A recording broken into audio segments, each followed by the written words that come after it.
19 wobbly seconds. A young man stands in front of the elephant enclosure at the San Diego Zoo, the camera held by a friend, and he says more or less that the cool thing about elephants is that they have really, really, really long trunks. That is it. That is the whole video. It is called Me at the Zoo. It was uploaded in April 2005, and it is the first video ever posted to YouTube. The man is Jod Karim, one of the 3 people who built the thing, and there is something almost perfect about how small that beginning was. No music, no edit, no point really. Just a person, a camera, and the strange new idea that you could put this anywhere on the internet and a stranger on the other side of the world could simply press play and watch it. Now here is the question I want to sit with for the next little while because it is more interesting than it first sounds. Online video was not new in 2005. Not even close. You could already put video on the web. There were sites that hosted clips. There were companies trying to do exactly what YouTube did. So why did this one work? Why did 3 former employees of a payments company end up building the place where today a huge slice of humanity goes to learn, to laugh, to grieve, to fall asleep, to fix the dishwasher? What did they actually get right? And underneath the answer to that, there is a second, harder story, which is the one I really want to tell you, the story of the machinery. The pipes. The enormous, invisible, planet-scale factory you summon every single time you tap a little red triangle and a video just begins. Because that is how I want you to picture YouTube for the whole of this episode. Not as a website. As a factory. A vast automated conveyor line that never stops running. At one end, raw material pours in people's uploads, in every shape and size and quality you can imagine, from a cinema, great camera, to a cracked phone filmed sideways in a moving car. The factory takes in all of that. It reshapes it. It packages it into dozens of versions. It stores an almost unthinkable amount of it. It ships those packages to every corner of the world, fast and cheaply. And then, at the far end, there is a brain that watches what people do and decides what to put in front of you next. Ingest, transcode, store, serve, recommend. Hold those 5 words. We are going to walk the whole line, station by station, and by the end you will understand YouTube the way an engineer does, which is to say you will understand it as a series of beautiful, brutal problems and the clever ways people solve them. Let me start though with the part everybody gets wrong, including a lot of people who should know better. They think YouTube won because of the idea. It did not win because of the idea. The idea was ordinary. 3 people who had worked together at PayPal, Chad Hurley, Steve Chen, and Jod Karim, registered a domain in February 2005, and the original plan was not even a general video site at all. The first concept was a video dating service. The pitch, roughly, was tune-in, hookup. You would record a video introducing yourself, looking for love, and it did not work. Accounts differ on how seriously they chased the dating angle versus how fast they gave up on it. So I will not pretend I know the exact moment the lights went on. But the pivot is clear enough. They let go of the dating idea and opened it up to any video at all. The tagline became, broadcast yourself. And that small change, from videos for one narrow purpose to a video can be about anything, is the seed of everything that came after. But the idea is still not the breakthrough. Here is the breakthrough, and it is so simple that it is easy to miss. Before YouTube, watching a video on the internet was a small ordeal. You would click a link, and the video would not just play. Maybe you had to download the whole file first and wait. Maybe a separate program would lurch open on your computer, some media player, and then it would tell you that you did not have the right codec. A codec, by the way, is just the little piece of software that knows how to unpack a particular kind of video file, the way you need the right tin opener for a particular tin. And if you had the wrong one, you would go hunting for a download, and half the time you would give up. Multiply that friction by every person, every clip, every day, an online video stayed a niche, fiddly, frustrating thing. The road was full of potholes, so most people just did not drive down it. What YouTube did was pave the road. They made one decision that changed the experience completely. They embedded the video inside the web page itself in a little player built on Adobe Flash. Now, Flash is mostly a memory today. It was quietly retired in 2020, and YouTube itself moved away from it years before that, defaulting to the newer, built-in browser video around January 2015. But in 2005, Flash was magic for one specific reason. It was already installed in almost everybody's browser. Practically every computer on Earth could already run Flash content without thinking about it. And the video files that Flash used were small. So YouTube could take your upload, turn it into one of these small Flash-friendly files, and play it right there inside the page. No download, no separate app, no codec hunt. You clicked, and it played. That was the whole trick. That was the magic. They did not invent video on the web.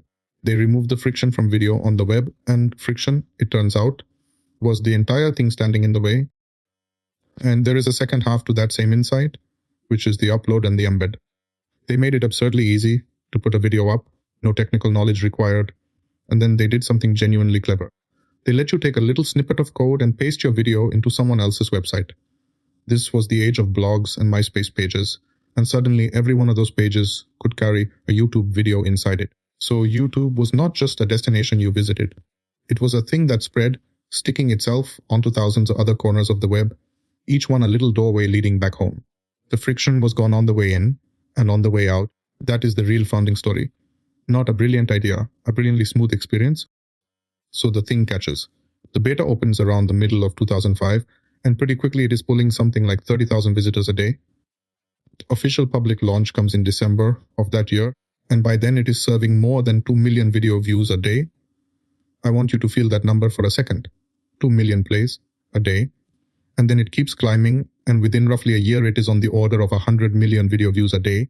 Now treat these figures gently, because they come from old press reports and engineering talks, and they are snapshots from a fast, moving moment rather than outdated accounts. But even loosely, the shape is unmistakable. This is one of the steepest growth curves anyone had ever seen. And here is where the story stops being about a clever website and becomes a story about engineering, because 100 million video plays a day is not a website problem. It is a physics problem and a money problem, and a problem that will eat you alive if you do not solve it. The road was paved. Now an entire planet wanted to drive on it at once. So let us go back to the factory and walk the line, because this is where it gets genuinely technical and genuinely good. Station 1 ingest, somebody, somewhere, points their camera at their cat or their guitar or their graduation and uploads the file. And the very first thing you have to understand is that this raw file is, from the factory's point of view, a mess. Not an insult, just a fact. It could be any size, it could be any quality. It could use any one of dozens of formats, because every camera and every phone and every editing program saves video a little differently. If you tried to play that raw file directly to the whole world, you would be straight back in the old nightmare. Some viewers would have the wrong tin opener. Some files would be far too big to stream smoothly. Some would not work on a phone at all. The raw material cannot go out the door as it came in. It has to be processed first. And that brings us to the most important and least understood station on the whole line. Station 2 transcoding. This is the heart of the factory, so let me define it in the simplest way I can. Transcoding is taking the video you uploaded and re-cooking it into many different versions. Think of a single recipe, one meal, and now imagine the kitchen has to produce that exact same meal in a dozen different portion sizes and for a dozen different diets, all at once automatically the moment the order comes in. That is transcoding. YouTube takes your one upload and converts it into a whole family of files. Different resolutions, which is just a fancy word for how many tiny dots make up the picture. From a crisp large version for your television down to a small, blurry, but it works version for someone watching on Apache phone connection on a train. Different formats, so it plays on an old laptop, and a new phone and a games console and a smart TV, each of which wants the video packaged its own way. One upload goes in, many files come out. That is why, when you tap that little settings cog and change the quality, the video does not stutter or restart from scratch.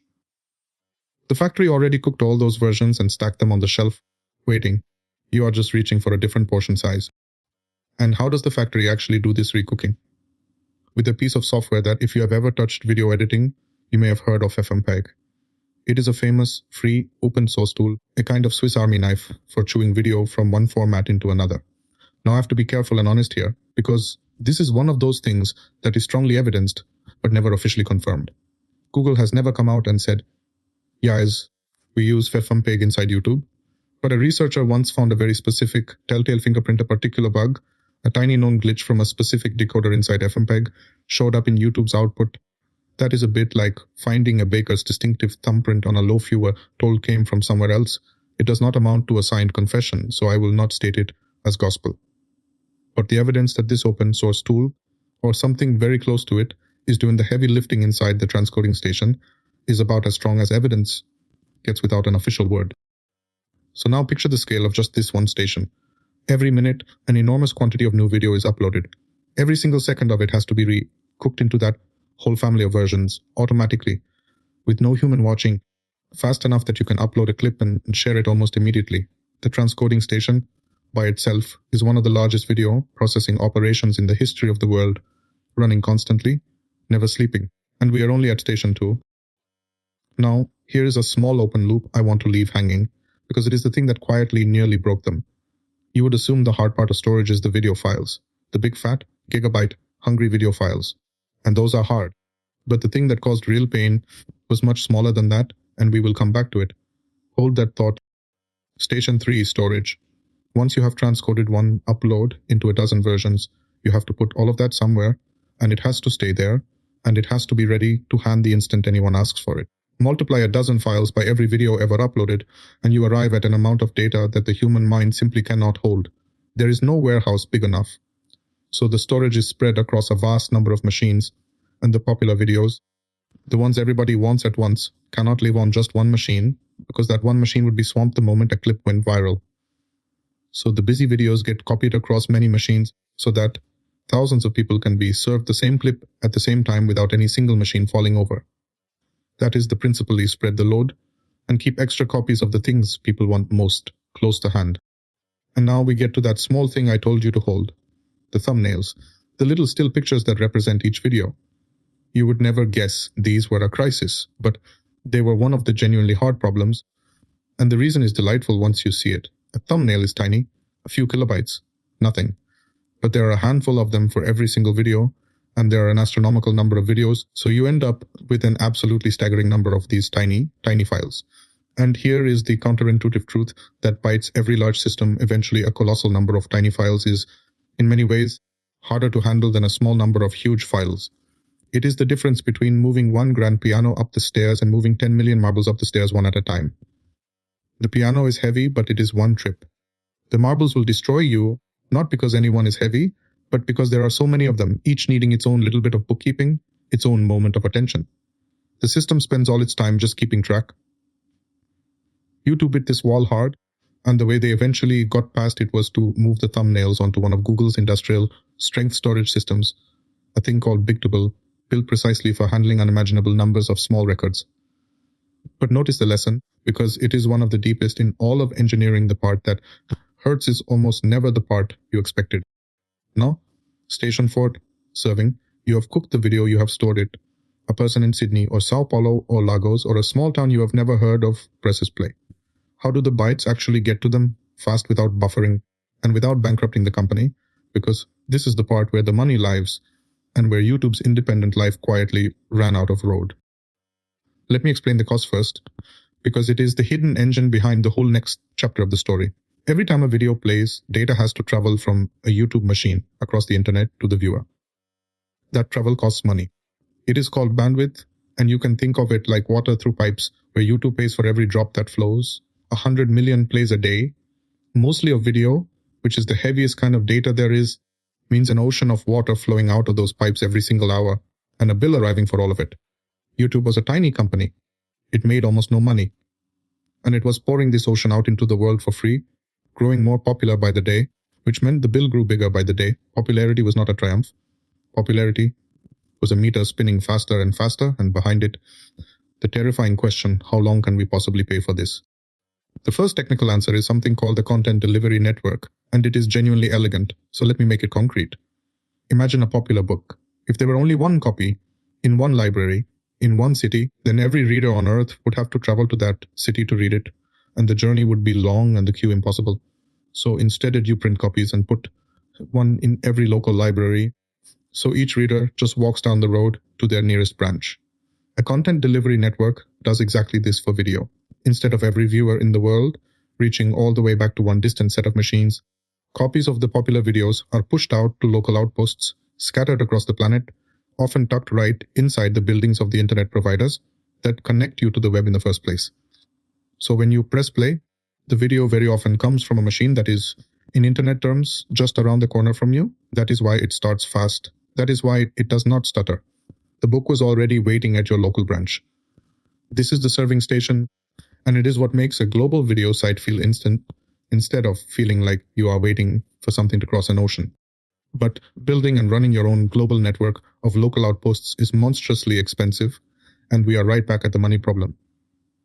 And this is the moment to bring in the part of the line we have been skirting, the part that, for a small company, was the slowest and most painful of all the database. Now I have been talking about video files, But a video site is not only video files, there is all the other information. Who uploaded what? The titles, the descriptions, the tags. Which user is which? Who commented? Who subscribed? How many times a thing has been viewed? All of that is data too, but a different kind, and it lives in a different kind of place, a database. A database is, at heart, just an extremely well-organized filing system, a set of tables, like enormous, strict spreadsheets that can be searched and updated very, very fast. YouTube's filing system ran on a well-known free database called MySQL, a workhorse that a great many websites are built on. And for a small site, MySQL on a single machine is wonderful. It is fast, it is reliable, and it does exactly what you ask. But here is what happens when 100 million people show up. A database on a single machine has a ceiling.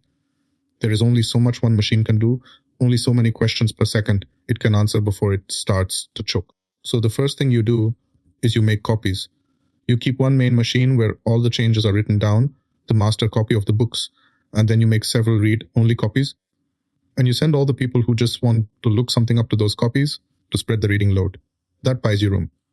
For a while. But the copies have to be kept in step with the master, and as the writing piles up, the copies start falling behind, lagging, showing slightly stale information, and the master itself starts groaning under the weight of everything that has to be written down. You have bought time, but you have not solved the problem. You have just made the problem bigger and slower moving. So you take the next step, and this one is harder. You stop keeping everything in one giant filing system, and you start splitting it into pieces. This is called sharding, and the word is exactly as literal as it sounds. You take the one enormous database, and you smash it deliberately into shards, into many smaller databases, and you put different chunks of the data into different shards.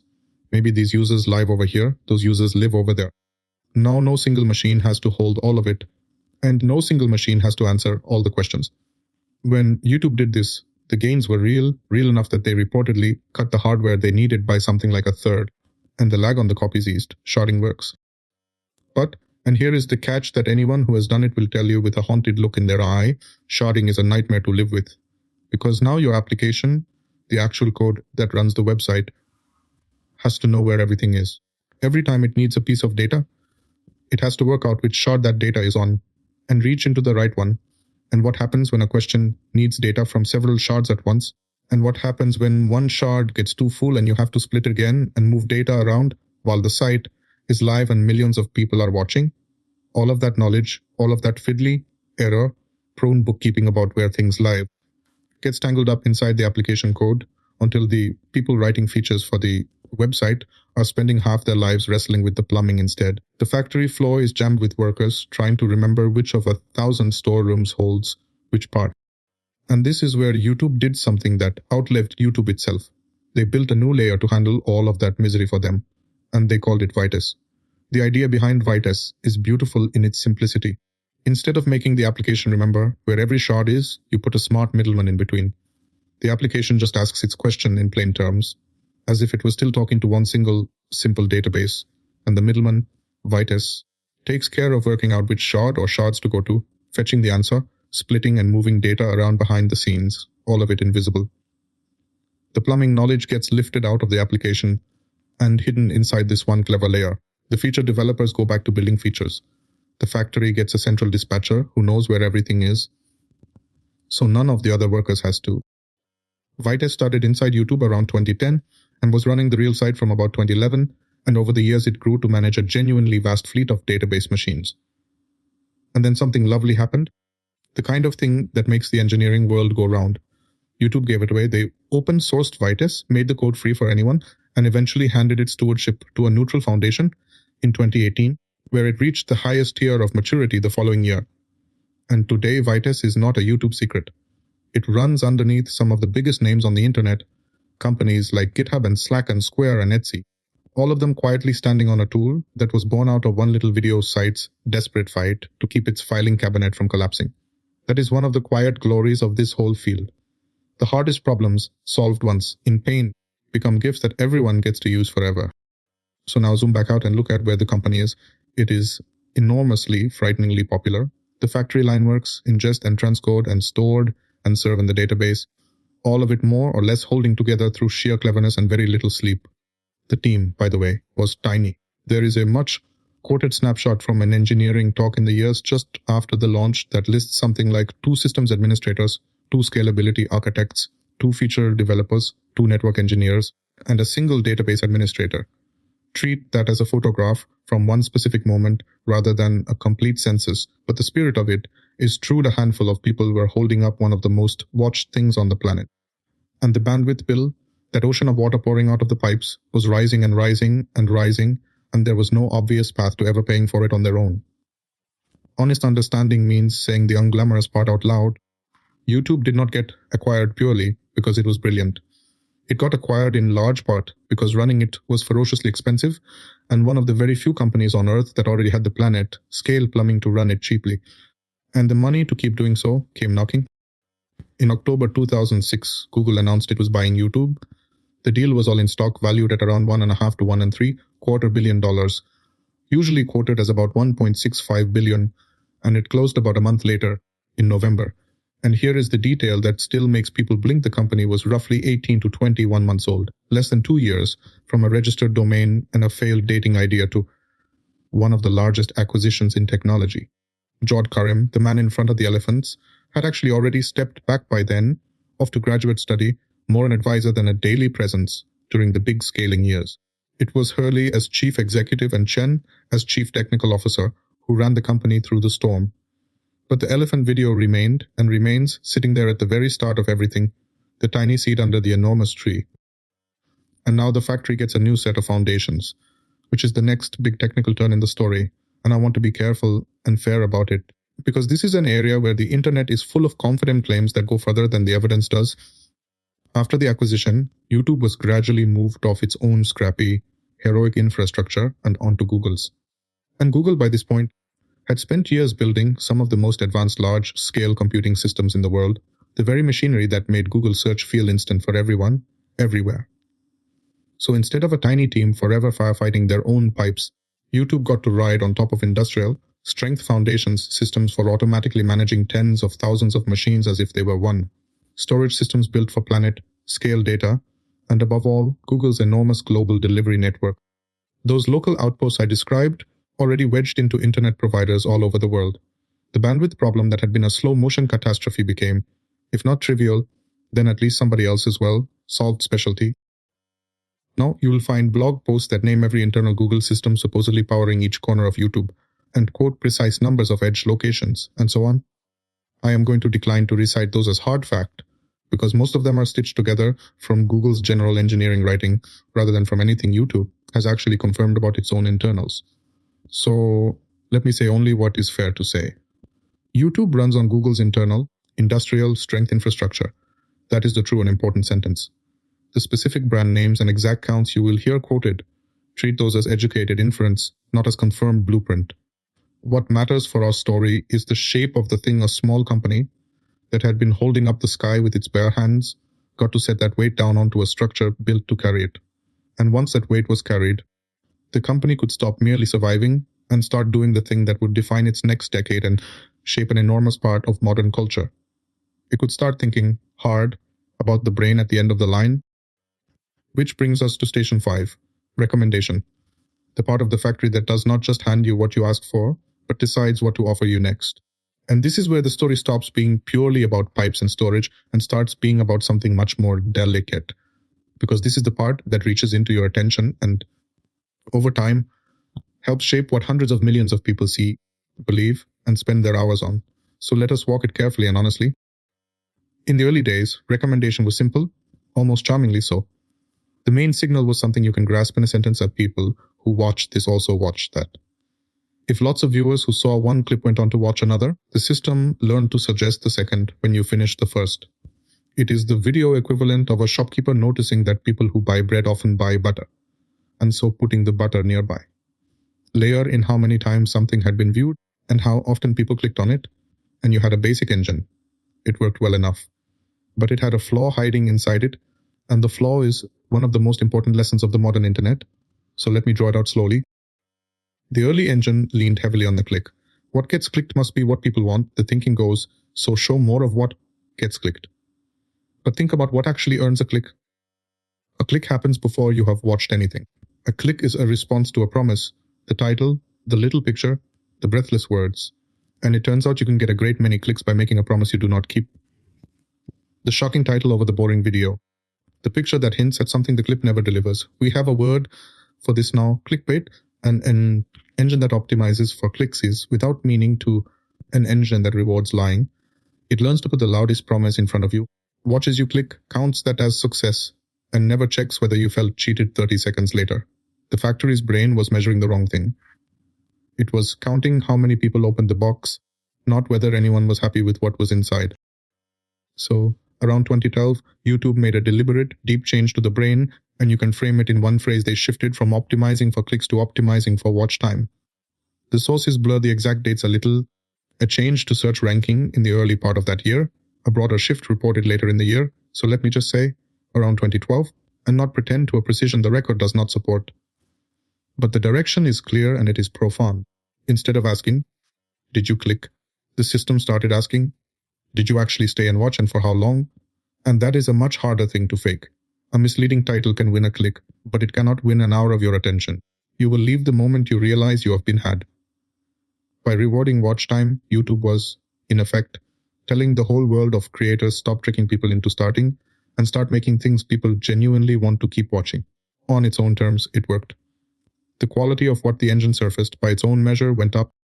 But, and here is the twist, and it is the honest, uncomfortable heart of this whole part of the story, optimizing for watch time has its own shadow, and it is a longer, subtler shadow than the clickbait one it replaced, because a system whose deepest goal is to maximize the total time you spend watching is, by its very nature, a system that is relentlessly, tirelessly good at keeping you there.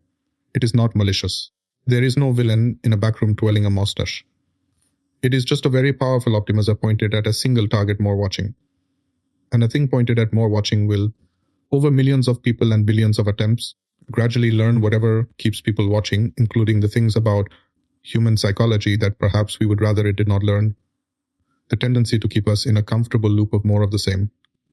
The pool of the slightly more extreme, the slightly more outrageous, because mild outrage is sticky.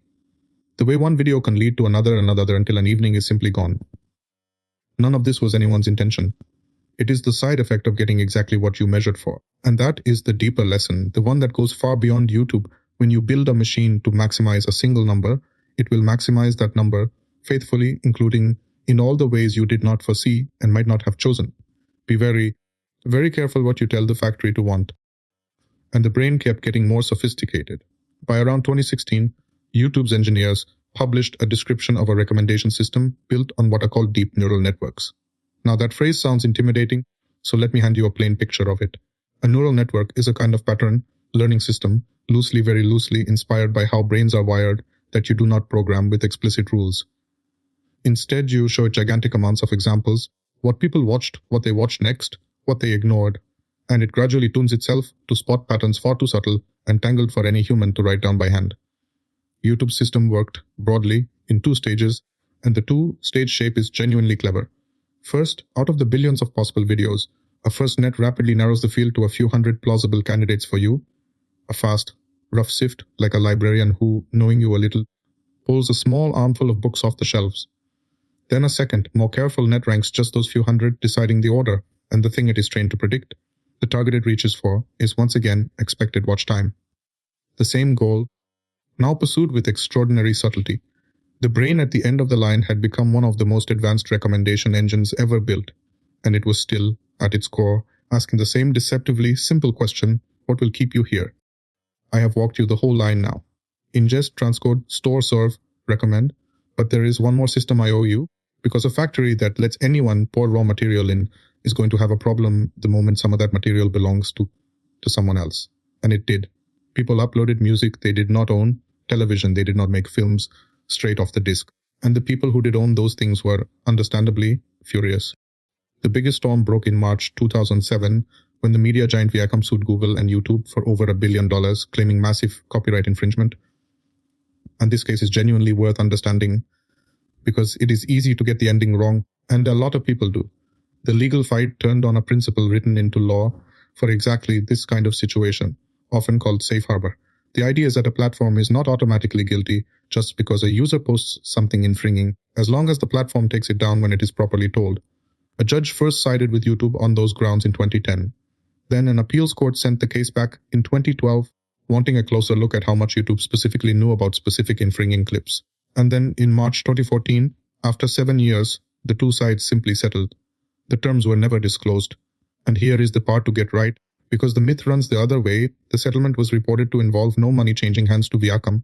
Viacom did not win, and Google did not pay them off. It ended quietly, undisclosed, with no reported payment. If you have heard otherwise, you have heard wrong. But the more interesting response to the copyright problem was not legal, it was technical, and it fits our factory perfectly. In 2007, in the thick of all this, YouTube built a system called Content ID, and it is a genuinely ingenious bit of engineering.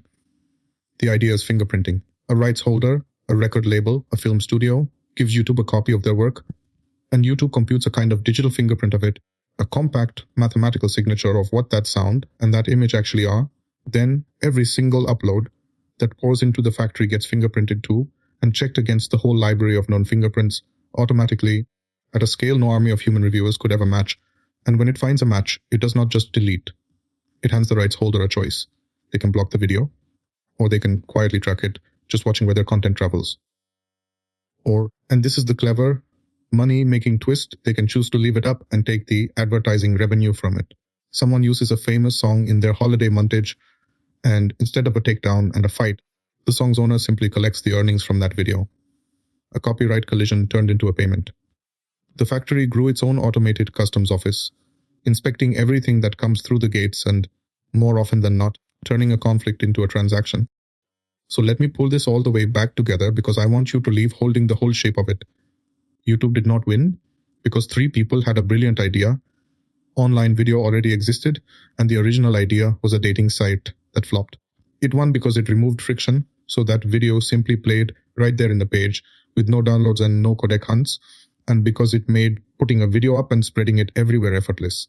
And then, having paved that road, it had to survive the entire planet driving down it at once, which meant solving one brutal station at a time, the real problems of the factory ingesting any kind of upload, transcoding each one into a whole family of versions, storing an unimaginable amount of data, including the surprisingly vicious problem of all those tiny thumbnails, serving it cheaply to the whole world through local outposts, and scaling a humble filing cabinet through copies and shards until they had to invent a whole new tool, Vitess, just to keep it standing, a tool now, holding up half the internet. And because the bandwidth bill was a slow motion avalanche, it sold itself to Google after barely 18 months, and moved on to industrial strength foundations built to carry that weight. And only then, safe on those foundations, did it build the brain, evolving from people who watch this also watch that, to optimizing for clicks, to optimizing for watch time, to deep neural networks, every step more powerful, and every step carrying that quiet warning about what happens when you build a machine to maximize a single number, and it does exactly, faithfully, what you ask. Now, why should this matter to you, sitting wherever you are, listening to this? Because that factory is not some far-off abstraction. It is one of the most powerful shaping forces in the daily life of your street, your town, the people around you. The same machinery that learned to keep the planet watching is, right now, helping to decide what your neighbor believes about the news, how a teenager down the road sees their own body, what a small business near you can or cannot reach people with, which voices in your community get heard and which get buried. The hidden system behind that little red triangle is not neutral, and it is not far away. It is woven into the texture of the real, local world you actually live in. And that is the thread I want to leave you on, gently. So much of modern life runs on enormous, invisible systems, built by a handful of people far away, optimized for a number that has nothing to do with whether your actual neighborhood works better. Which is exactly why I care about the opposite project, the small and the local and the human. It is the whole reason behind a thing called hyperlocal, which is simply an effort to help your own local world connect and work a little better, person to person, place to place, on a human scale rather than a planetary one. If any of this has made you a little more curious about the machines we live inside, do subscribe and stay with us, and take a look at hyperlocal, because understanding the big hidden systems is only really worth something if it helps us tend the small, real one right outside the door. And maybe that is the truest way to end, by going right back to where we began. Because for all the transcoding farms and the planet spanning delivery networks and the deep neural networks reaching quietly into a billion evenings, the whole towering thing still rests on a single, almost silly seed, 19 wobbly seconds, a young man in front of the elephants, a friend holding the camera, and the simple human wish to show somebody somewhere the cool thing he was looking at. They really do have very, very, very long trunks. That was the beginning. Everything else is just the factory that grew up around it.